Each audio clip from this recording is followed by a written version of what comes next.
Hello, I'm back.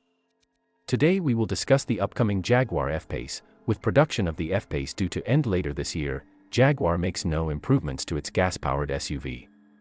The range features 3 engines and 2 trim levels, including a last hurrah for Jag's potent supercharged V8.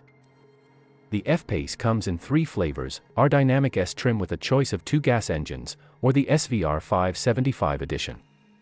Prices for the F-PACE start at $58,275 including destination for the P250 R-Dynamic S, rising to $67,775 with the more powerful P400 mild hybrid powertrain.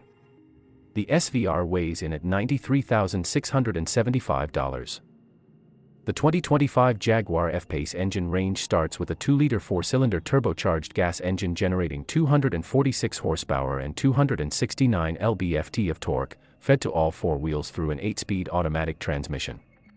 Performance is enhanced in the P400 to 395 horsepower and 406 lb-ft, while the SVR's figures are 567 and 516 respectively. The F-PACE has a maximum towing capacity of 5,291 pounds braked, and 1,653 pounds unbraked. And 2025 Jaguar F-PACE dimensions include a total length of 187 inches and a width of 86 inches, delivering 37 inches of rear legroom.